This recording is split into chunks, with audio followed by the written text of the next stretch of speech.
C'est votre humble agent de santé communautaire, Monsieur le Roland Ulrich. Aujourd'hui, je vais sensibiliser un peu sur la maladie qu'on appelle la Mpox. C'est tout juste un résumé que je vais faire. Et d'ici dans quelques jours, je vais sensibiliser en large sur cette maladie. Vous savez que la maladie de Mpox, en tout temps, on l'appelait la variole des singes. Et aujourd'hui, il y a eu maintenant une appellation de la Mpox. Donc, cette maladie qui est une maladie zoonose. Vous savez qu'une maladie zoonose, c'est une maladie où la transmission se fait de l'animal à l'homme. Donc, toute maladie où c'est l'animal qui transmet à l'homme, cette maladie est appelée zoonose. Donc, c'est comme la Mpox, c'est une maladie zoonose. Or, Mpox est une maladie très contagieuse, causée par un virus d'origine animale. Lorsqu'on voit le mode de transmission du Mpox, la Mpox, ça se manifeste par contact direct. Donc, ça dit que de l'animal à l'homme, à travers les morsures, les griffures et les léchages.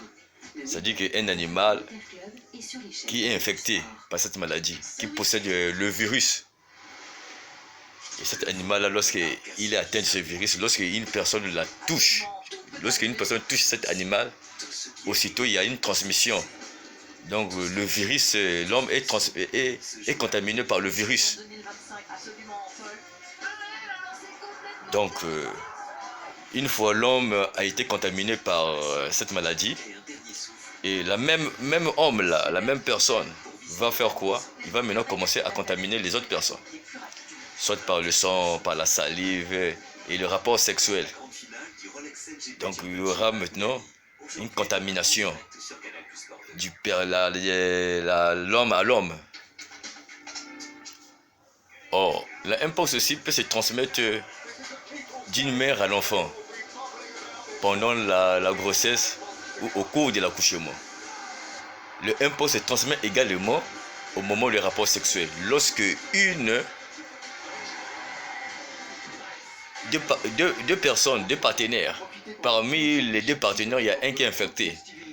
Au cours du rapport sexuel, celui qui est infecté transmet la maladie à l'autre qui est sain. Donc c'est là où on parle que la transmission par les rapports sexuels. En partant de là, nous pouvons dire que la Mpox, c'est une maladie à des infections. Premièrement, nous avions l'infection primaire. Donc l'infection primaire, c'est là où on voit, c'est l'animal qui transmet la maladie à l'homme, à travers des animaux infectés, soit aussi par les produits alimentaires d'origine animale contaminés. Donc c'est à partir de là qu'on peut parler de l'infection primaire. L'infection primaire, c'est lorsque l'animal infecté transmet la maladie à l'homme. C'est là où nous parlons de l'infection primaire. Maintenant, lorsqu'il s'agit de l'infection secondaire, c'est lorsque la personne qui a été infectée par la maladie, la personne contamine maintenant les autres personnes. Et c'est ça qu'on peut aussi appeler la transmission interhumaine. Donc les personnes vont contaminer les autres personnes, soit par les personnes infectées, soit une maman qui est infectée par la maladie peut transmettre le virus au fœtus pendant la grossesse Donc voilà un peu qu'est-ce qu'on peut parler concernant les modes de transmission de la maladie Mpox.